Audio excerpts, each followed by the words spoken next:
Let's talk about the elephant in the data room, shall we? You know, the one where you've spent a fortune on these beautiful, complex analytics platforms, but nobody's really using them. In this explainer, we're going to dig into why the golden age of the dashboard is coming to an end, and, more importantly, what's about to replace it. I mean, does this quote hit a little too close to home for anyone else? That massive Tableau project your team poured 6 months into? Yeah, your users are back in their trusty spreadsheets. It's a super common story, but it's not just some minor frustration. It's the tiny, visible tip of a very, very expensive iceberg. And when I say expensive, I mean it. We're talking about a multi-million-dollar problem here. This isn't just about wasted licenses or effort. It's a serious silent drain on the business. So get this. Gartner puts a number on it. And no, this isn't about fines or data breaches. This is the average cost every single year of poor data quality. It's the hidden price tag for making bad, slow decisions based on information that's already out of date. It's a quiet killer of profitability. And that right there is the fundamental flaw. The whole premise of traditional business intelligence is kind of broken, isn't it? We built these things with the idea that everyone would log in every morning to check their numbers. But they don't. People live in Slack, in email, in meetings. By the time they even think to look at a dashboard, the data's already yesterday's news. So, because that old model is failing, the entire market is being forced to evolve. The conversation is changing. It's no longer about what happened in the past. It's all about what we should do to shape the future, like right now. Think about it like this. Traditional BI has always been about answering one question: what happened? It's a rearview mirror. It's useful, sure, but it only tells you where you've been. The new paradigm, decision intelligence, answers a much more powerful question: what should we do right now? See the difference? It's the jump from a historical report to a real-time, prescriptive GPS for your business. And the engine powering this whole shift? It's something called Agentic AI. Now, let's be super clear. This is not just another fancy chatbot. We're talking about AI systems that are designed to do things. They don't just find answers. They analyze situations, they weigh the options, they make a choice, and then they actually execute on it, often without any human in the loop. Here's the thing, though. This isn't some far-off futuristic trend we're talking about. This transformation is already happening. It's here. And the data shows pretty clearly that if you're not paying attention, you're already falling behind. Just look at this survey from Gartner. The momentum is undeniable. A full third of organizations have already deployed decision intelligence. Add in the ones piloting it, and you're at 50%, half. Only a tiny little sliver, just 7%, are sitting on the sidelines saying, no thanks. The train has well and truly left the station. And you know what they say, where the interest goes, the money follows. And boy, is the money following. The market for this agentic AI stuff is projected to absolutely explode. We're talking from under $8 billion today to over $52 billion by the end of the decade. This isn't some niche trend. It's the next massive wave of enterprise tech investment. Okay, but what does this actually look like in the real world? This isn't just theory. Let's take Canadian Tire.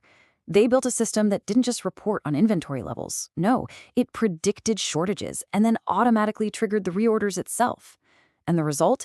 Sales went up by 20% during a year when nearly half their stores were closed.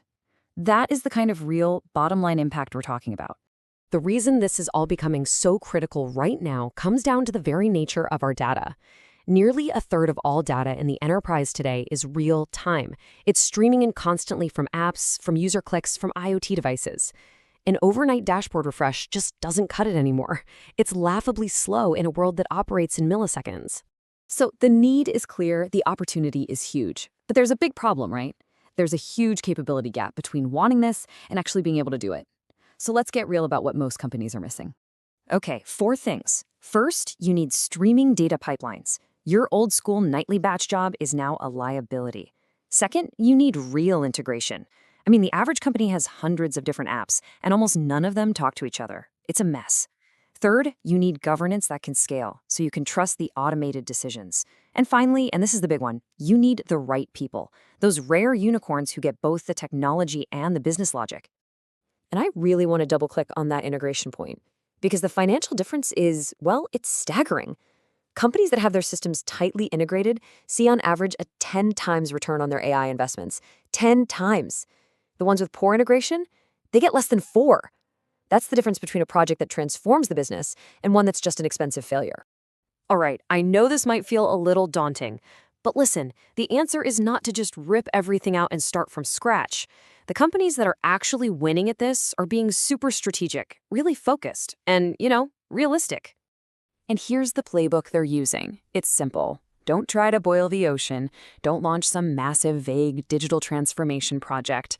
Instead, pick one specific, high-pain, high-impact workflow. Maybe it's supply chain. Maybe it's fraud detection. Build a focused decision intelligence solution just for that. Prove it works. Show the ROI. Then, and only then, do you take what you learned and expand to the next use case. Ship, learn, and iterate. And throughout all of this, please remember this one thing. The technology is actually the easy part. It's moving incredibly fast. The real bottleneck, the real constraint, is people. Your lasting competitive advantage is going to come from building that institutional knowledge, from growing those hybrid skills inside your own walls that you simply can't hire off the street. Which brings us to our final and maybe our most urgent point. The time to build that knowledge, to gain that advantage, is right now. Because that window of opportunity, it's closing a lot faster than you think. I mean, just look at this timeline from Gartner. It's kind of startling. By 2026, that's basically around the corner, 40% of the apps we use at work will have these AI agents embedded in them. By 2027, half of all business decisions will be either assisted or fully automated by AI. This is not a decade away. This is happening in the next 24 to 36 months. So what does all this mean for you? Well, it's actually pretty simple. The organizations that are starting this journey now are building a 2-year head start. They're developing the skills, the knowledge, the muscle memory. Everyone else, they're going to be playing catch up, hiring incredibly expensive consultants, and just hoping for the best. And ultimately, that's where we are. This shift from just describing the past to actively deciding the future is inevitable. It's happening. The only real question left is, will your organization be the one driving this transition, or will you be the one getting run over by it? Thanks for watching. We appreciate you. Check out the next video on this topic, or subscribe to our channel to keep up with our latest explainer videos, live webinars, and other insights into technology solutions.